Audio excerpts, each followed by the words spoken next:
One sunny afternoon, a curious boy named Nico was exploring the dusty shelves of an old, forgotten library.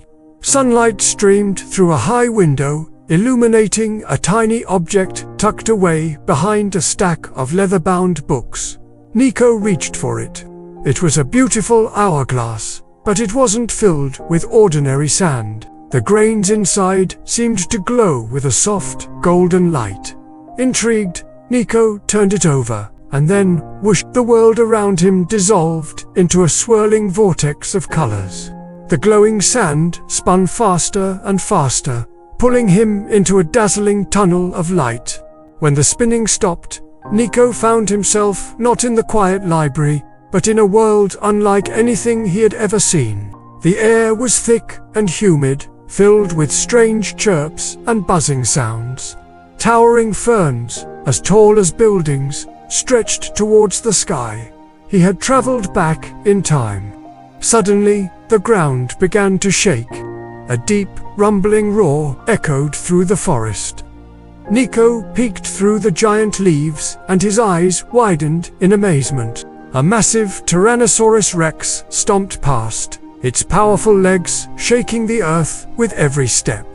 Its roar was both terrifying and magnificent. He saw long-necked brachiosauruses munching on leaves from the tallest trees and graceful pterodactyls soaring through the sky like giant birds.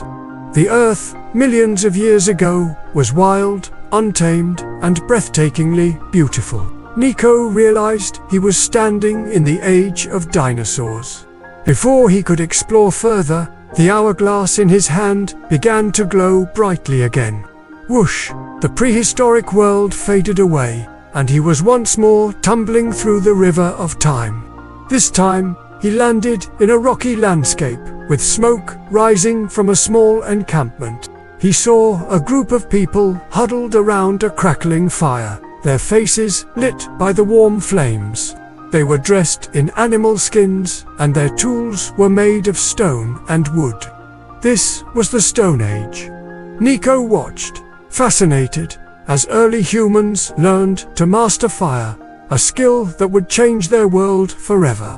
He saw them working together to hunt, using cleverly crafted spears. He noticed a child, not much older than himself, sitting at the entrance of a cave.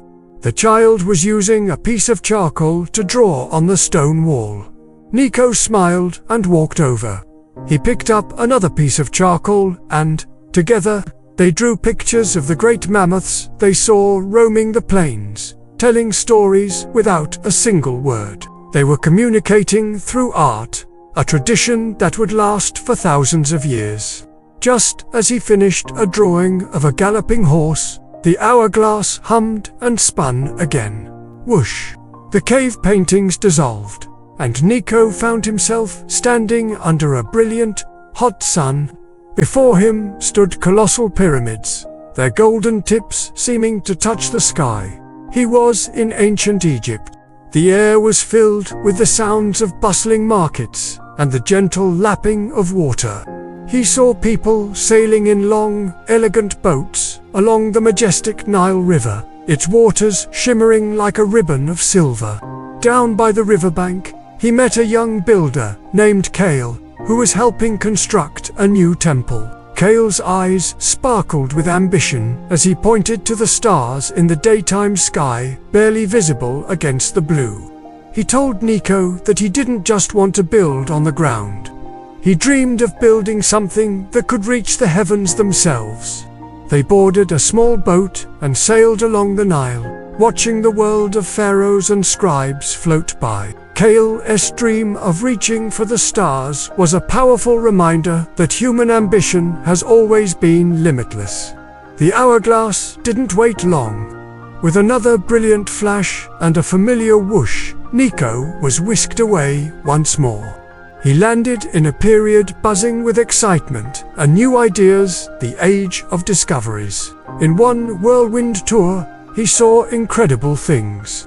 He peeked over the shoulder of Galileo Galilei as he gazed through a telescope, mapping the stars and planets, forever changing how we see our universe.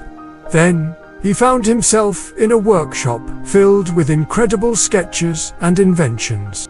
A man with a long beard, Leonardo da Vinci, was busy drawing designs for a machine that could fly, a dream centuries ahead of its time. And just a moment later, Nico was standing on a windy hill, watching two brothers, Orville and Wilbur Wright, as they successfully tested their very first airplane, proving that humanity could, indeed, conquer the skies. It was an era of brilliant minds, courageous explorers, and unstoppable innovation.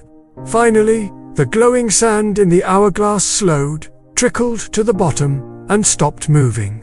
The whirlwind of history faded, and Nico found himself standing right back where he started, in the quiet, sunlit library. But the world outside the window looked different. It was his world, the modern world, filled with glowing screens, cars zipping by, and a distant roar of a rocket ascending into the sky. Nico held the now dormant hourglass in his hands and smiled. He had seen dinosaurs, cave painters, pyramid builders, and visionary inventors. He had witnessed the incredible journey of humanity through time. He looked out at his own bustling world, a world built upon the dreams and discoveries of all those who came before. A quiet thought formed in his mind, and he whispered it to himself, "Every time has its heroes. And maybe I'll be one for the future." And that's the beautiful lesson from Nico's adventure. The past is full of stories and lessons that teach us where we come from. The present is a gift, a chance for us to live, to love, and to create our own stories. And the future. The future is a blank page, waiting for us to fill it with our biggest, boldest dreams. So, let's all be like Nico. Let's learn from the past, cherish the present, and dream big for the future. Thank you so much for joining me on this incredible journey through time.